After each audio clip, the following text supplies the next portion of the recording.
Good afternoon.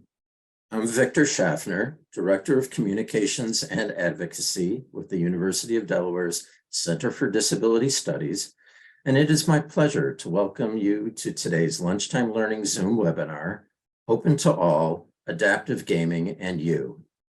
Today's presenter, Drew Redepenning, will share how devices and games created with accessibility in mind can open the world of video gaming for individuals with disabilities.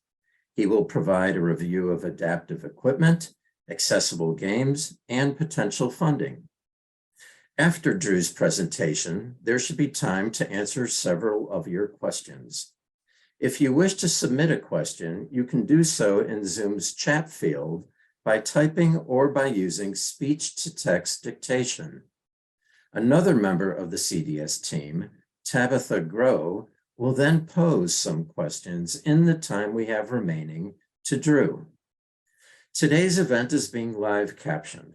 In the coming days, we expect to load a caption video of the event to YouTube and our websites. Also, at the conclusion of today's lunchtime learning session, you will receive a brief survey that asks a few questions about the webinar. We ask that you complete it and send it back to us today or tomorrow. Drew Redepenning is a biomedical engineer, assistive technology practitioner, and resident physician who has been involved in the field of adaptive video gaming for more than 4 years. His primary focus is working with individuals with limited mobility and setting them up with equipment to help them game at a high level. He formerly worked as the lead assistive technology specialist at the Courage Kenny Rehabilitation Institute in Minnesota and currently contracts as an assistive technology specialist for technology for HOME or HOME, performing in-home assistive technology assessments. He presents educational sessions on adaptive video gaming both regionally and nationally, and has developed educational resources to help increase knowledge on adaptive gaming equipment. Drew is also working to grow the adaptive gaming services at the University of Pittsburgh Medical Center's Center for Assistive Technology. Thank you everyone once again for joining us. And with that, I'll turn things over to Drew. Thank you so much for the introduction. I'm just going to share my screen here and get the presentation underway.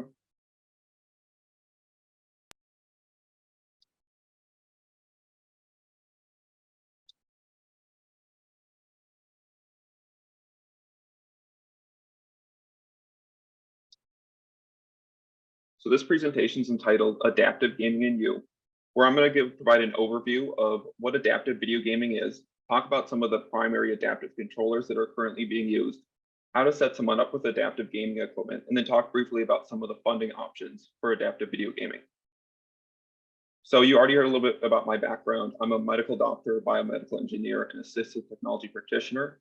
I've been working in the field of adaptive video gaming for over 4 years and in assistive technology for about 6 years. I've worked with a lot of individuals with disabilities, primarily individuals with limited mobility, to help them play video games again independently. So first, before we talk about the controllers, I just want to talk about what adaptive video gaming is. So adaptive video gaming is a field within the area of assistive technology where we work with individuals who can't play video games on the current consoles and help them find adaptions or different settings to allow them to play video games again. Like I said, I primarily work with individuals with limited mobility. So I work with individuals who can't physically access a standard video game controller. So I look at adaptions or alternative controllers that allow them to access all the controls they need in order to play the games they want on their consoles. So there's a lot of different types of adaptions we can look at when looking at how to allow someone to play video games again who can't physically access a standard video game controller. So the first place we can look is at the controller itself. So for someone who can't physically access a controller, we look at alternative controllers where the buttons are in different places or they access them differently, or just different settings on the controller to allow them to physically access the buttons they need in order to play the game. We can also look at different settings on the console, and different console settings can be changed to allow someone to access buttons more easily on their controller. And then finally, you can also change different settings in games to allow someone to play games more easily using adaptive controllers. And we'll touch on a lot of these things during this session. Before we start and talk about the controllers, I always like to provide an overview video of people playing with these adaptive controllers. These are individuals I've worked with in the past, and just to show you at what level people can actually play using these adaptive controllers.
So what are the benefits of adaptive video gaming?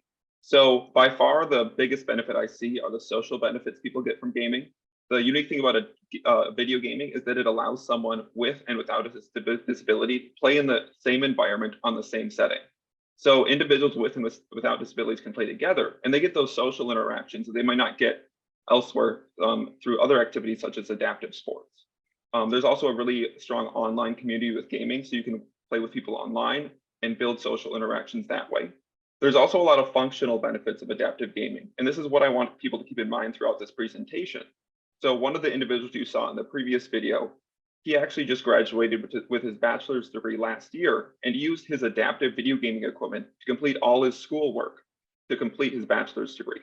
So this adaptive video gaming equipment can be used for other tasks for daily independence.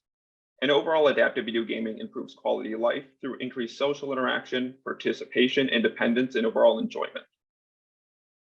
So one really difficult thing about adaptive video gaming is that it's a relatively new field within the area of assistive technology, and there's a lot of things changing with it. So it's really hard to keep up to date with all the new technology. So here I have some learning resources for adaptive video gaming that are currently available. So Game Access by Special Effect is a really good learning resource, and the website's here. And they provide videos on how to set up certain adaptive controllers and also how to enable certain accessible settings within games. Able Gamers is also a really good resource. They provide good information on getting funding for controllers, and they can actually provide funding for adaptive controllers. And then Makers Making Change has an educational resource as well that provides a good overview of the Xbox adaptive controller, which we'll talk about in this presentation. One thing I found, however, is that there was no good overall resource for all of the primary controllers on the market, especially the more complicated ones like the Quad Stick, which we'll talk about later. So this last year, I came out with my own website, which is a free resource that provides an overview of a lot of the different adaptive controllers that are currently on the market. And it provides instructions on how to set them up, how to order them, and also videos for how to set them up and step-by-step instructions. So at the bottom of the page here is the website link, and then also the YouTube page link that provides all the instructional videos. All the information I talk about in this presentation is included on the website, so it would be a good resource to go to after the presentation. Here's a quick overview of the website. It provides an overview of what adaptive video gaming is, provides videos of users playing with the adaptive equipment. It provides a general overview section on how to choose a controller, how to choose games, and how to choose a console. Provides adaptive controller overviews, how to perform an assessment, and how to connect it to different consoles. Then if you go to the section for a specific adaptive controller, say the Xbox adaptive controller, it'll provide an overview video of the Xbox adaptive controller. It'll provide information on how to order the Xbox adaptive controller. And it'll provide information on where to get adaptive joysticks and adaptive switches for the Xbox adaptive controller. And then finally, it'll provide videos on how to set up the Xbox adaptive controller as well.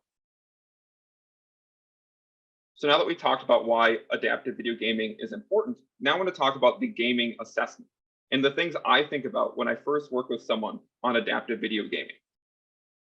So the first thing I want to know when I first meet with someone and they're interested in getting involved in gaming again is I want to know when the last time they played video games was. That's because for someone who hasn't played video games in a long time or has never played video games, they're going to be learning to play video games again in addition to using an adaptive controller. So these individuals might need to progress a little bit more slowly with the training process with the adaptive controller, since they're going to be learning the actual controls in the game in addition to learning to use a new controller. The next thing I want to know is what types of games they want to play. Games, which we'll talk more about later, lie in a very large spectrum of difficulty, and some games are much harder to play than other games. For example, racing games have much less controls and are much easier to play with adaptive controllers than games like first-person shooter games. So if a person wants to play more complicated games, I need to know that up front because that'll impact which controller we pick and how we go about the training process. Functional abilities and cognition is also important, since a person's functional abilities will dictate which adaptive controller might be most appropriate for them based on which access points they have available to access the buttons they need to play the game. Then cognition comes in play because somebody with a little bit more limited cognition might not be able to play as complex of games or with as complex of controller setups because they might not be able to wrap their head around as complex of a setup compared to other individuals. So you need to keep this in mind when setting someone up and choosing games and choosing a controller for these individuals. Personal factors are also important because some individuals get a little bit more frustrated more easily when using new things. So you want to progress slowly with these individuals and maybe start them off in an easier environment. You really want to balance challenging someone with an adaptive controller to get better, but also giving them an easy setting to allow them to really get used to the controller in a controlled setting. And then finally, I always look at adaptive gaming equipment alongside other assistive technology needs, because a lot of this equipment can be used for other things like computer access, TV access, even work in school. And if you look at this equipment alongside other assistive technology needs, it'll also increase the funding resources you have available, since then you can get it funded through things that aren't just funding for gaming equipment specifically. Now that we talked about how I perform an assessment, now I'm going to talk about the specific controllers that are available. I'm not going to go over every single controller that's on the market, just the primary ones that are currently being used and the ones that I use most frequently when I work with individuals. So one really tricky thing when using an adaptive controller is choosing the right controller for the individual. So I like to break individuals up into kind of two groups. One group is individuals who can't really access a controller at all or can access very little of the controller. So the controller itself isn't going to be much use to them, and we have to look at a whole new gaming setup for them. The second group is individuals who can partially access a controller. So these individuals can access maybe half of the buttons on the controller, or maybe they only have difficulty accessing one or two buttons. So they can access a controller, but we just need to supplement that controller with additional adaptions to allow them to access all the buttons they need in order to play a game. So first, we're going to talk about adaptions for individuals with limited to no access to a controller. So one option for these individuals is the Xbox adaptive controller. The Xbox adaptive controller is probably one of the most well-known adaptive controllers on the market. It is a gaming rig that allows you to plug in adaptive switches for the different buttons on the controller. So for example, if I wanted to access the A button through an adaptive switch, I can plug in an adaptive switch to the A port on the controller, and now I can access the adaptive switch for the A button in the game. And it also lets you plug in adaptive joysticks to the USB ports or other ports on the controller And the adaptive switch then acts as the left or right joystick. So then I can pick a game, and then I can plug in all the controls I need for that game using adaptive joysticks and adaptive switches. And that'll allow me to use an adaptive setup to play that game. One great thing about the Xbox Adaptive Controller is that it's extremely simple to set up and extremely simple for users to understand. So for individuals, especially with more limited cognition, this is a really good controller option. And it's also good for individuals who are first getting started with gaming. However, one drawback of the Xbox Adaptive Controller is that it doesn't work really great with complex games with a lot of controls. That's because for games that require 2 joysticks and a lot of switches like first-person shooter games, a person's not going to be able to access that setup fast enough in order to play that game. So it works a little bit better with simpler setup games that maybe are a little bit slower paced. So here's a quick video of me with using just a simple setup using the Xbox Adaptive Controller, playing the game Mario Kart. So in my right hand, I'm holding down an adaptive switch with my right hand. And with my left hand, I have an adaptive joystick plugged in, which I'm using to steer left and right. This is about as simple of a game as you can get. You can play much more complex games than this, but this is an example of how the Xbox Adaptive Controller can be set up to play a certain game on a console. So I already talked about this a little bit, but when would I use the Xbox Adaptive Controller? So I always look for an individual who has good upper extremity movement, so they're able to access adaptive joysticks and switches effectively, and they want to play a little bit more simple games, such as racing games or games with not as many controls. That's because, like I said before, it doesn't work as well for complex games like first-person shooter games, because the setups get really complicated. It's also good for individuals who might have a little bit more limited cognition, because these individuals might not be able to handle as complicated of a controller. And then it's really good for pediatric gamers too that are getting introduced to gaming. One other tricky thing with the Xbox Adaptive Controller is finding resources for purchasing joysticks and switches. This slide is meant as a resource or a reference guide for different resources for purchasing adaptive joysticks and switches. And this information is also available on the Gaming Readapted website that I talked about earlier. I'm just going to highlight some of the resources here. One of the best resources for buying affordable adaptive joysticks and switches that are compatible with the Xbox Adaptive Controller is Warfighter Engage. They have 3D printed joysticks and switches. The joysticks are about $60 each, and same with the adaptive switches, which is extremely more affordable than comparable options on the market. One tricky thing about Warfighter Engage, though, is that they go out of stock quite frequently, so it's sometimes hard to find the adaptive joysticks you're looking for. Another good resource is the company OneSwitch. They're a UK-based company, and they also make adaptive joysticks. Their joysticks are a little bit more durable than the ones from Warfighter Engage, and they cost a little bit more as well. So they're about $200 each, and you also have to pay for shipping since they're from a UK-based company overseas. But they're a good durable option for joysticks that if somebody doesn't like the ones from Warfighter Engage. Other great resources, the best adaptive switch set that's on the market is the Logitech Adaptive Gaming Kit. This comes with 12 switches and it's priced at $100. So it comes out to about $8 per switch, which is extremely more affordable when comparing other switch options on the market. And then the best durable adaptive joystick on the market, in my opinion, is the Ultimark Ultra Stick from QuadStick. It is shown here in this picture, and it's really durable. It has a really great feel, and you can fit it with a T-bar similar to the one people use with their power chair.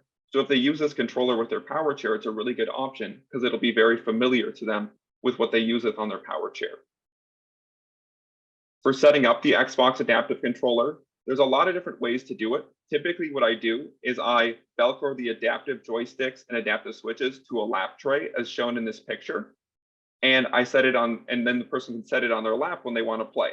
That way everything's set up in the same configuration every time they want to play, and then you can just place the setup on their lap. They also have mounts that can attach to a power chair as shown here. Typically I don't use those as much because it's very tricky to figure out then how to set up the adaptive joysticks and switches that are plugged into the Xbox Adaptive Controller. Another controller that's very similar to the Xbox Adaptive Controller that's on the market is the Hori Flex controller. It's pretty much exactly the same as the Xbox Adaptive Controller in that you can plug in adaptive switches and adaptive joysticks to replace the buttons and joysticks on a standard controller. However, instead of being directly compatible with the Xbox like the Xbox Adaptive Controller is, the Hori Flex is directly compatible with the Nintendo Switch console. That's really great because the Nintendo Switch console has really simple games on it, such as Mario Kart or other Nintendo-based games. These games have very few controls and are really easy to play using adaptive controllers. So they're a really good option for adaptive controllers like this. One other great thing about the Hori Flex controller is that it can be used alongside eye gaze. So there's actually a feature you can enable on the Hori Flex to allow you to use eye gaze to play games. It is pretty complicated to set up though. One downside of the Hori Flex is that it's quite a bit more expensive compared to the Xbox Adaptive Controller.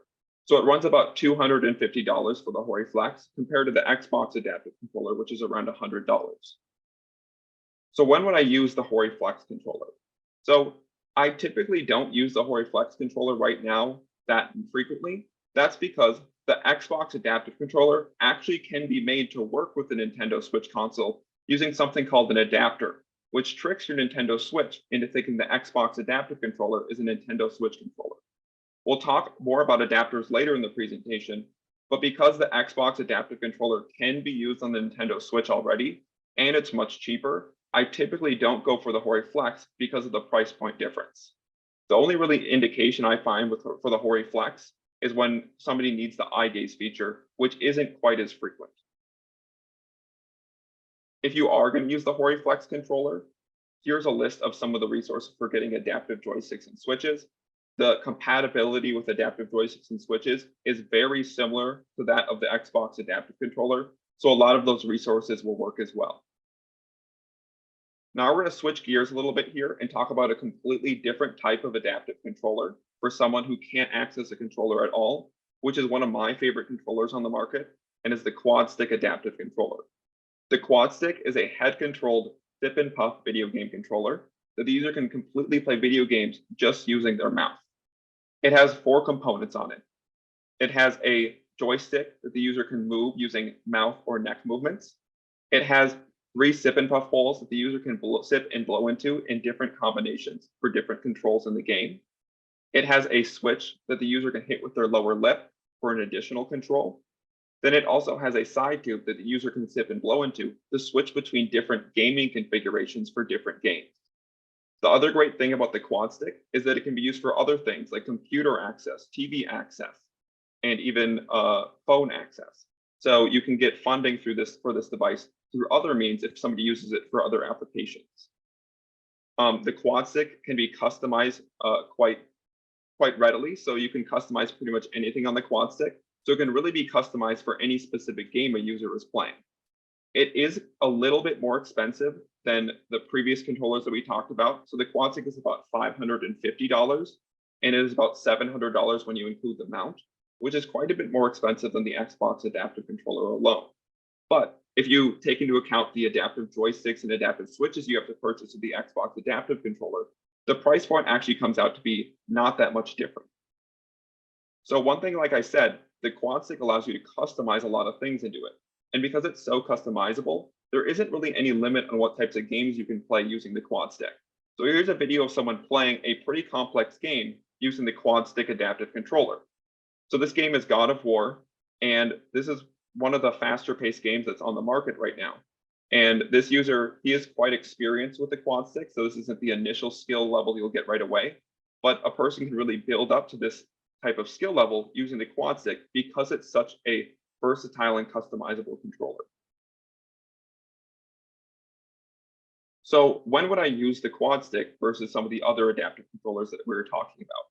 So the Quad Stick obviously is best for someone with limited upper extremity movement, because if somebody can't access adaptive joysticks and switches with their hands, they'll need some sort of head-controlled sip and puff controller.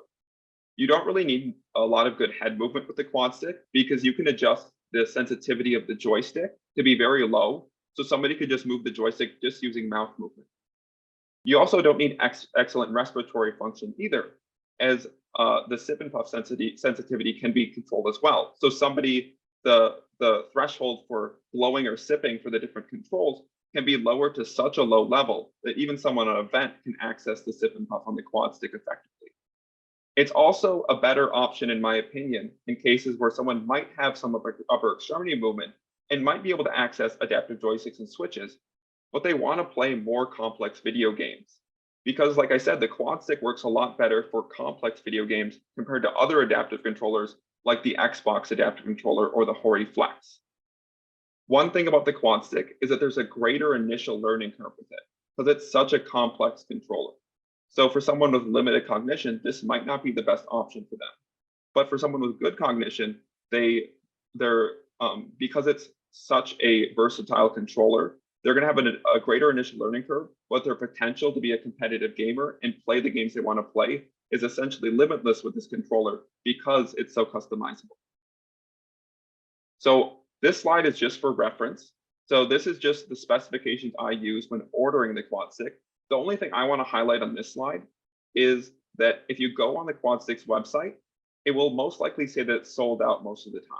That's because Fred, who makes the quad stick, he puts new quad sticks up every Monday at noon Eastern Standard Time, and they sell out pretty quickly. So if you go on Monday at noon Eastern Standard Time, or if you go on between noon and 1, you can usually get a quad stick. Otherwise, if you go on any other time, they'll usually say that they're sold out. For setting up the quad stick, it's going to be mounted to an over-the-bed table, the side of someone's hospital bed, or the side of a desk, using one of the mounts that are available on the quad stick website. I typically use the flexible mounting arm. It is the cheapest option on there. It's very durable and it's very easy for caregivers to adjust. So I find it's one of the best options for mounting the quad stick. For programming the quad stick, because the quad stick is such a customizable controller, you can program pretty much any controller configuration you want into the quad stick itself.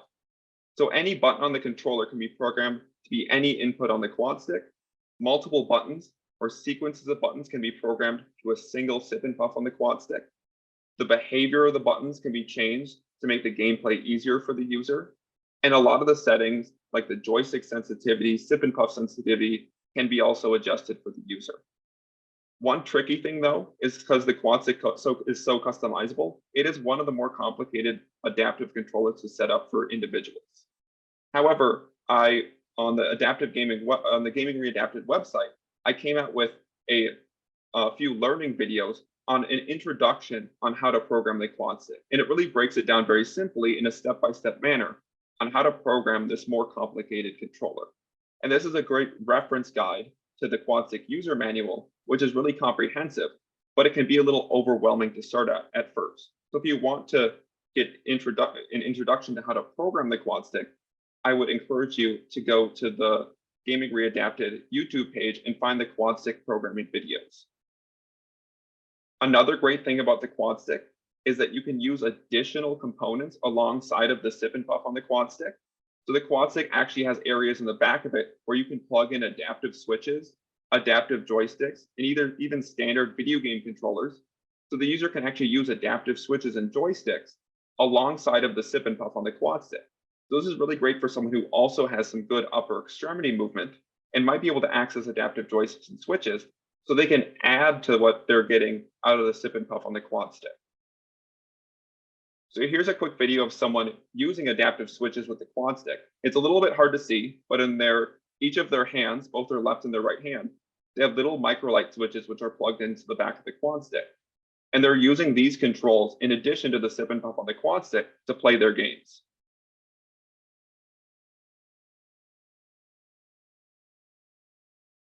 So now I just want to review and just go over how to choose between the controllers again for individuals who can't access a controller at all. So for someone who has good upper extremity movement and wants to play a little bit more simple games, the Xbox Adaptive Controller and Hori Flex Controller are really good options for those individuals.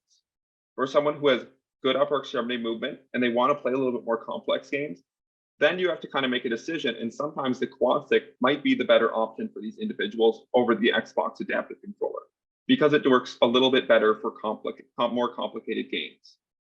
And then for someone with minimal to no upper extremity movement, these individuals will need a sip and puff controller like the quad stick. Now that we talked about controllers for individuals who can't access a standard controller at all, now we're going to talk about controller options for individuals who can partially access a standard controller. So for these individuals, one option is co-pilot with the Xbox Adaptive Controller. The Xbox Adaptive Controller we already talked about, but Copilot is a feature on the Xbox console that allows you to pair two controllers together to control the same user in a game.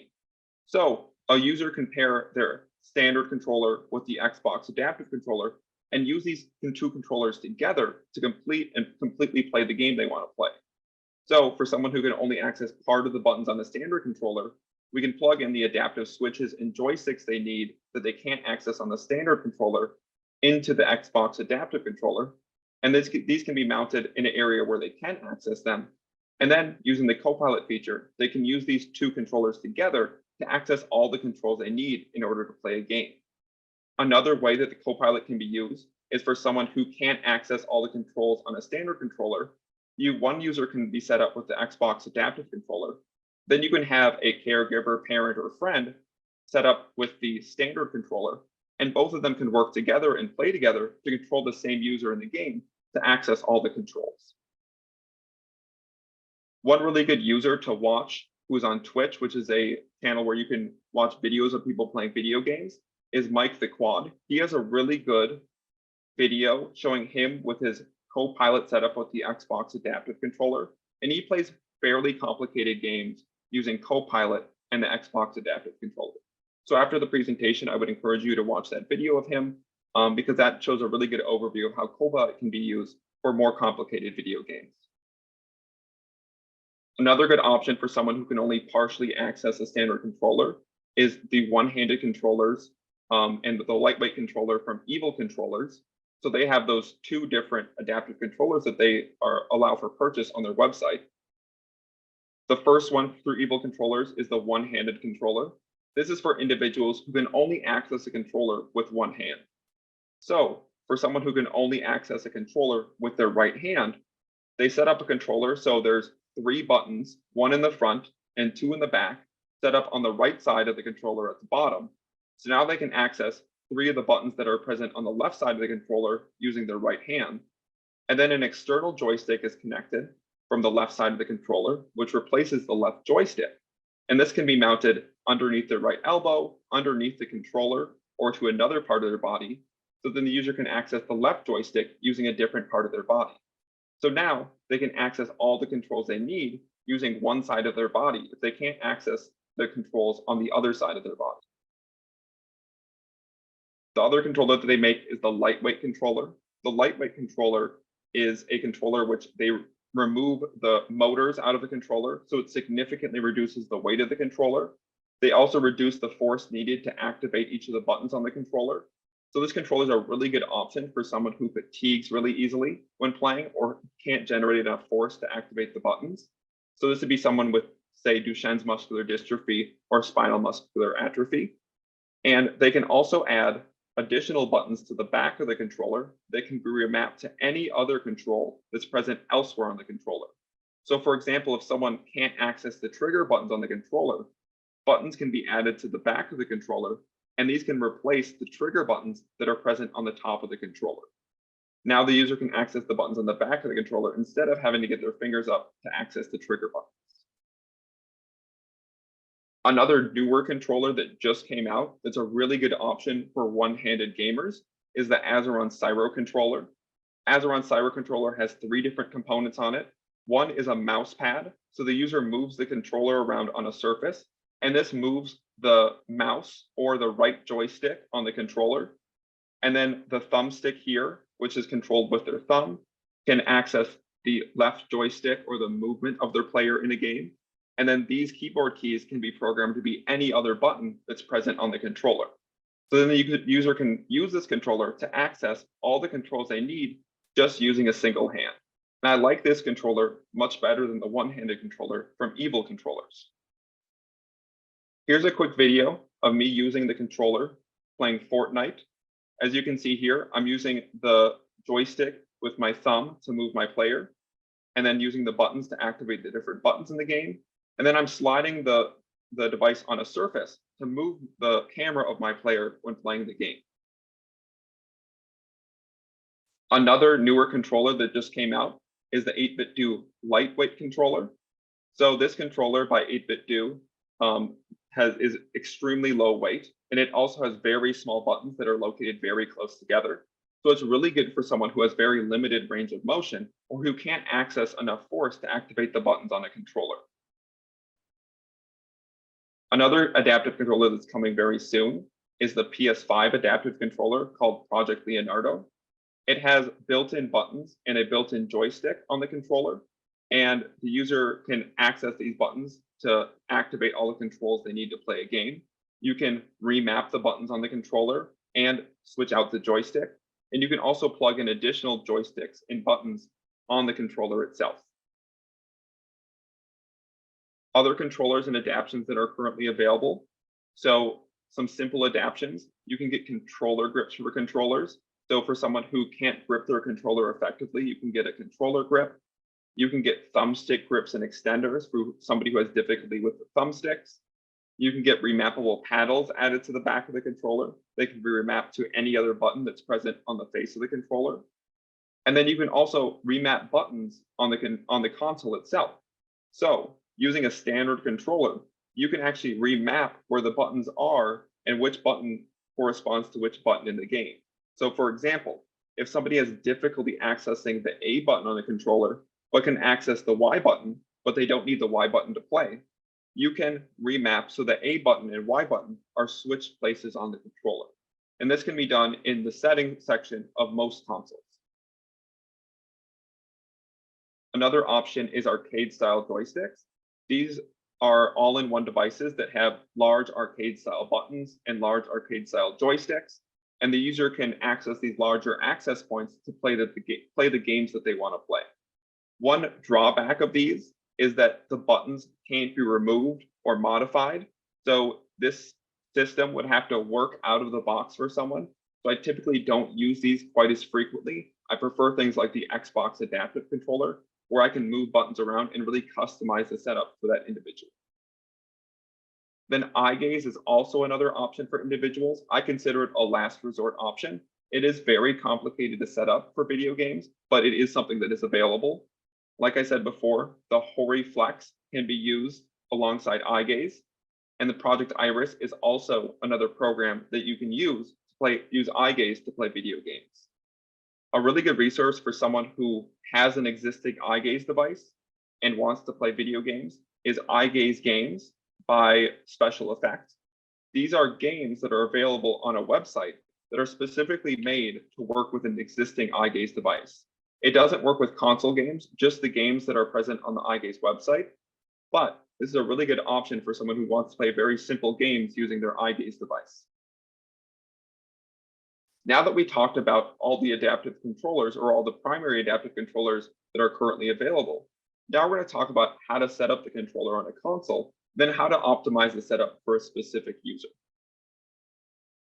So one thing I want everyone to take away from this presentation is that all the adaptive controllers that we talked about can be used on any console, regardless of what specific console they were originally made for.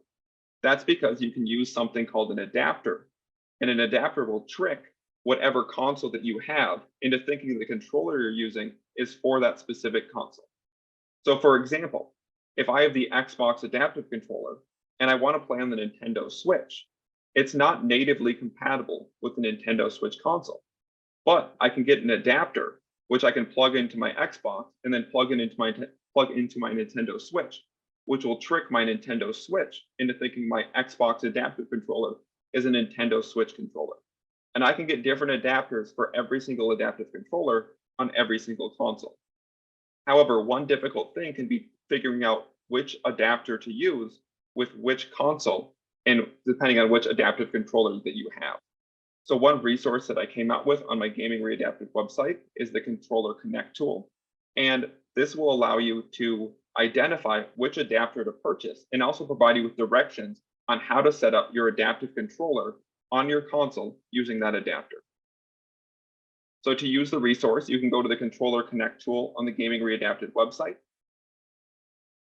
You can scroll down and you can click which adaptive controller you're currently using. And then you can click which console that you want to play on. So if I want to use the quad stick on the Xbox, I can click on it, and then it'll show me which adapter I need to purchase and then provide me with a video on how to set up that adapter using my controller. Another big update for those of you who are familiar with adapters and are more familiar with adaptive gaming equipment is the Chronos Zen, which is an adapter that we commonly use for different consoles, is now compatible with the PS5 console. So now you can use all the adaptive controllers on the PS5 console as well, using the new update from Chronos Zen. And the instructional video is present at the bottom of the page here if you want instructions on how to set up your adaptive controller on the PS5. So now that we talked about how to set up your adaptive controller on the console, now we're going to talk about what makes a good adaptive gaming setup. You don't want to just throw a bunch of switches and joysticks in front of someone and have them play. You really want to think about how to optimize the setup to be most appropriate for the game that they want to play. So you want to think about how often a control is used in a game, how quickly the control needs to be accessed, how much fine motor control is needed for that control. Then you want to look at the person's function and match those controls with the person's function to optimize that setup. So when thinking about things that require precision and fine motor, this would be like moving your sight in a game, aiming, or steering. These require very small adjustments and modifications to really optimize your movement in a game. So they should be placed on a part of someone's body that has the greatest fine motor control. So the first place to look is the fingers. So if a person has good finger movement, you want to prioritize that first, since that is the area that has the most fine motor control.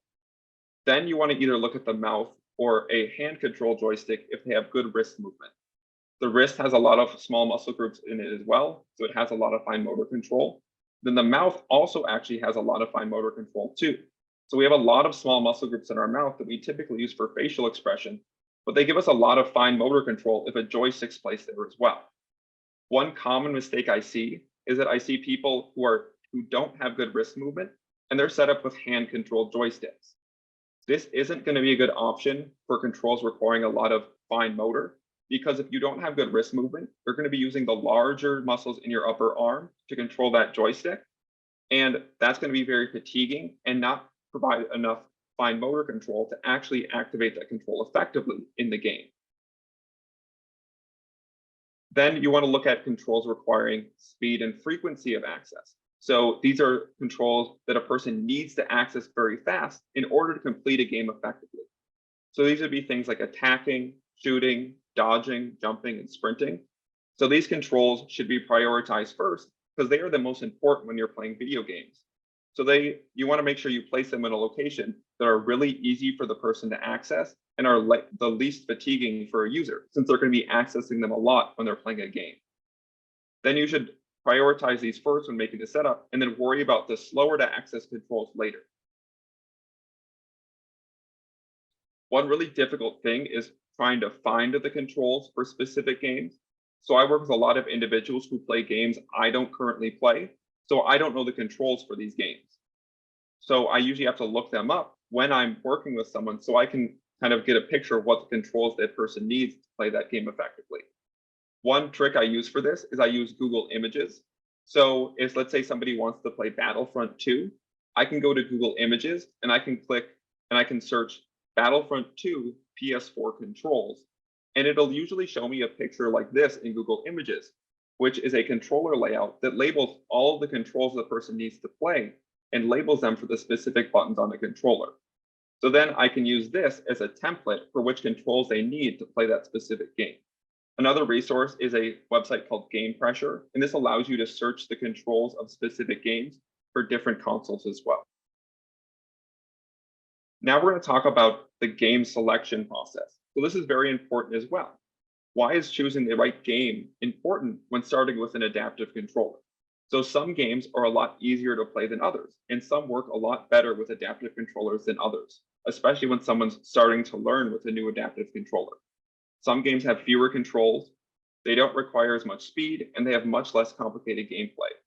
So it's really important to know which games are easier to start with and which games are probably not the best to start with when using a new adaptive controller. So what are the things that make games more difficult or easier to play? So there's really three main things. One is the number of controls needed. So does this only require one joystick and one or two buttons, or does this game require all the buttons on the controller and both joysticks? The second thing is speed a necessary component for the game? So does this game rely a lot on the user being able to access the buttons quick enough, or they're not going to be able to complete the game effectively, or is speed not as big of a component? Then finally, how complicated the gameplay is, and how hard is it to do the different combinations and then figure out how to navigate the gameplay when you're playing a game. So for easy games, these games are going to have a lot less controls, aren't going to rely as much on speed, and are going to be much less complex. So a lot of Nintendo Switch games are typically easier types of games. Then hard games are the ones that require a lot of buttons, very fast paced, and these would be things like first-person shooter games like Call of Duty. One other thing to keep in mind is that a lot of new games now have really good built-in accessibility settings. And the built-in accessibility settings allow you to go in there and change the settings to make it a lot easier to play using an adaptive controller. The settings allow you to reduce the number of buttons that you need to play a game, make it so you don't have to press two buttons at the same time when playing a game, and also make it so you can play two joystick games just using a single joystick. However, not all games will have the same built-in accessibility setting. Two games that have really good built-in accessibility settings are Gears 5 and The Last of Us Part 2, which have some of the most extensive accessibility settings for games that are currently on the market. One really important thing I want to highlight, though, is try not to rely too much on the built-in accessibility settings at first, because like I said, not all games will have the same built-in accessibility settings. So if you rely too heavily on the built-in accessibility settings, you're limiting that person to only games that have those settings available in them. So you want to first look at making their adaptive controller setup the best it can be, and then using the accessibility settings as needed so that the person can play the game effectively. But if you optimize the adaptive controller setup first, you can possibly make it so they can play more games to start out with. Here at the bottom, there's two really good resources that provide overview videos of how to enable different accessibility settings within games, and also provide you information on what accessibility settings are available in certain games as well. Here are some tips for starting with new games when starting someone with a new adaptive controller. So you want to start with a single game before you progress to multiple games for that person. So if somebody's starting with a new adaptive controller, I really want them to work on mastering the controller before we move to more than one game. So I have them pick one game, and then I have them work on it for about a month. And once they've hit that month point, and once they're really comfortable using the adaptive controller on that game, then we can move to more games. You want to make sure you don't overload them with too much stuff at first when getting started with adaptive gaming. You also want to start with a lower difficulty level. You want to make sure you challenge them, but then also give them an easy enough setting to get comfortable with the controller. You want to start with really controlled game modes as well, and really stay away from online play, since that's not a really controlled setting when using a new adaptive controller. You also really want to have them focus on only the controls they need in order to complete the game effectively. So for games with a lot of controls like Call of Duty, I really have the person focus on just the necessary controls before we worry about all the controls they need, because there's a lot of controls in the game Call of Duty. So I have them just focus on moving their player around, aiming and shooting and jumping, just the things that are really, really important for the game, and not really necessarily the things that are really less important. So here on the last couple of slides, I just want to talk about the games I typically start with for people when getting them started with adaptive gaming. So one of the easiest games for someone to play is Mario Kart. You need very few controls to play Mario Kart, and you can actually even change the settings. So all that you need is a single joystick to steer your player, and it'll actually drive the player itself. One con of Mario Kart is it is only available on the Nintendo Switch. So if the person doesn't have the Nintendo Switch console, this won't be available to them. Really good games for beginners are driving games like Need for Speed or Rocket League. These also require very few controls. You typically only need to hit the gas, steer left and right, maybe hit turbo, and also drift. And since this requires very few controls and driving is typically much easier of a game to wrap your head around, these are really good games to start with for someone who's beginning with an adaptive controller. FIFA and other sports games are also really good options. They require not as many controls, and you can also reduce the difficulty setting to be very easy so that they're starting with a easier setting when getting used to an adaptive controller. For first-person shooter games, these games are typically more difficult. So I like to start someone off with an easier first-person shooter game before we move on to more difficult first-person shooter games like Call of Duty. One of my favorite first-person shooter games to start someone off with is Battlefront 2. It's a lot easier than other first-person shooter games because you can reduce the difficulty settings down pretty low in this game. And you can also have them start as a hero, so they start with more health and more strength when compared to other games. So the user can start in a easier setting when getting used to a first-person shooter game before we move on to more complex first-person shooter games. Now that we talked about all the controllers, all the consoles, all the games, and all the information about adaptive gaming, now I just want to briefly talk about funding. So funding for adaptive gaming equipment can be difficult. Like I said before, if someone's using it for other activities of daily living, the funding is going to be a lot. There's going to be a lot more options for funding compared to if they're just using it for adaptive gaming alone. So I encourage people to always look at adaptive video gaming equipment alongside other assistive technology needs. Because if somebody's using it for computer access, work, or school, you can get it funded through vocational rehab services, waiver funding, even grant funding that's typically only reserved for things related to work, school, or activities of daily living. If somebody's only using it for gaming, then some really good resources is Able Gamers Charity. They can actually provide funding for adaptive gaming equipment. And then other grants and charitable organizations are out there as well that can provide funding, but that depends on what location that you're located in. Then finally, waiver funding, depending on where you're at, can sometimes fund adaptive gaming equipment as well.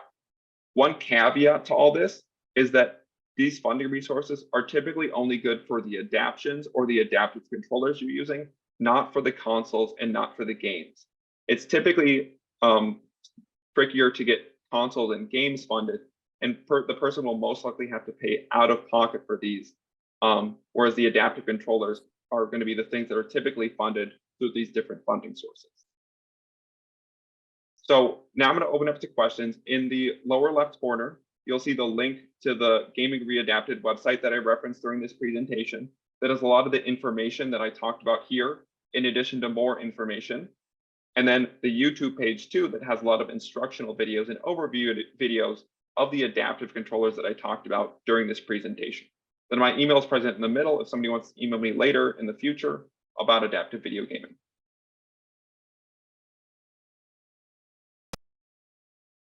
Okay, thank you so much, Drew.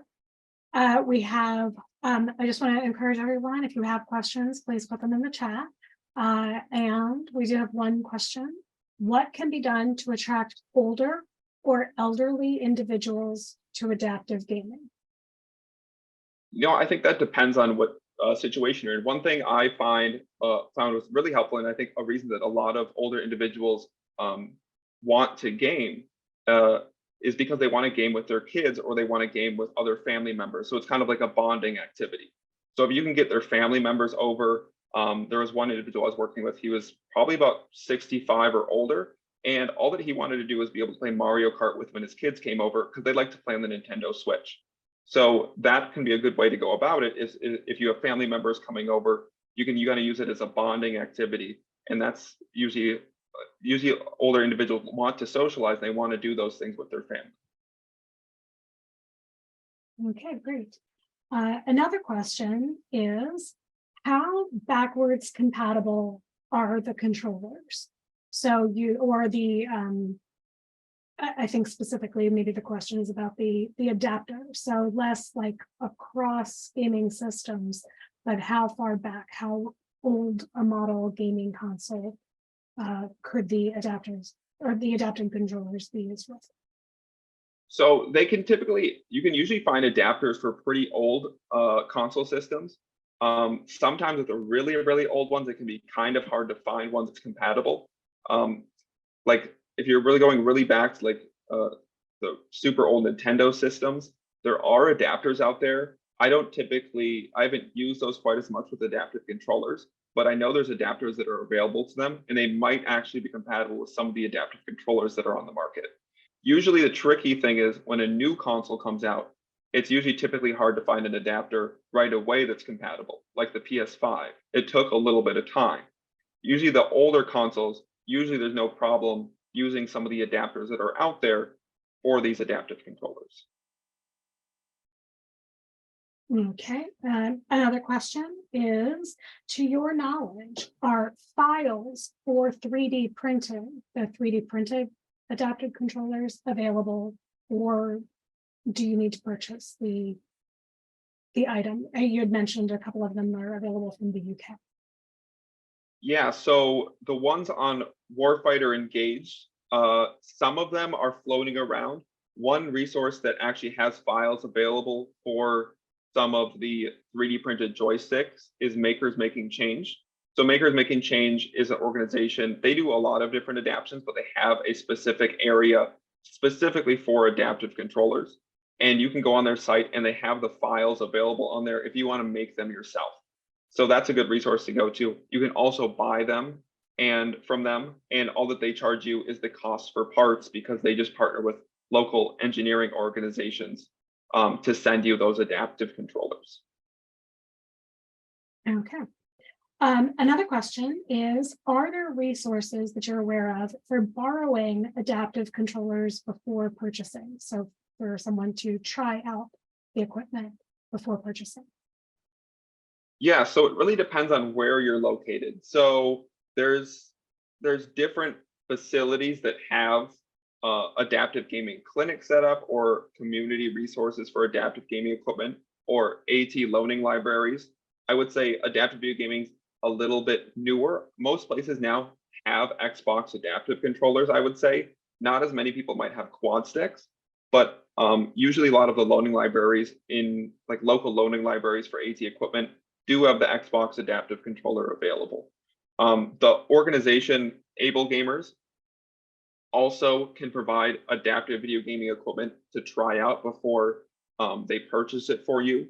One caveat I want everyone to know about Able Gamers, though, is that you typically don't get in right away. You can go on their website and sign up, and they can do an assessment process with you to get you your adaptive gaming equipment. But because there's such a backlog of people, sometimes it can take a little bit of time to get in with them. Okay, and this is more of a comment than a question, but I was reminded by one of my colleagues that the Center for Disability Studies houses the Delaware Assistive Technology Initiative, and that if someone is interested in borrowing equipment, that is a good resource. So if there is anyone who accesses this and would like information about that, we can make sure that we get you that information. So here's another. You mentioned that sports games were less complicated to set up, but we found Madden to require a lot of buttons. Is FIFA an exception, or? So a lot of the games that if you look at the controls required to, like if you go on the controller configurations for the games, it'll list a lot of controls. So FIFA will list quite a few controls. But if you look at the controls you actually need in order to play the game, you really only need to move your player, pass, shoot, and maybe cross the ball in. Some of the other controls might not be as necessary to actually complete the game. So specifically Madden, you might not need all of the controls listed on there to actually complete the game. And maybe just starting that person with some of the just basic controls they need at first, and not worry about some of those extra controls like doing jukes and moves and those types of things. You can also go into the settings in a lot of these games, and you can make it so you can change the settings so it requires less controls to play. And I know this is an option in FIFA, so you can make it so you can play the game with 1 or 2 buttons. And it might be an option in Madden as well. So let me ask a follow-up question. So for someone who is assisting the gamer with setting up the controller, if they're not familiar with the game, did one of the resources you list, would that your website or one of the other sources give you, kind of clue you in to what those really required moves are, and what is maybe just additional in a game like Madden or FIFA?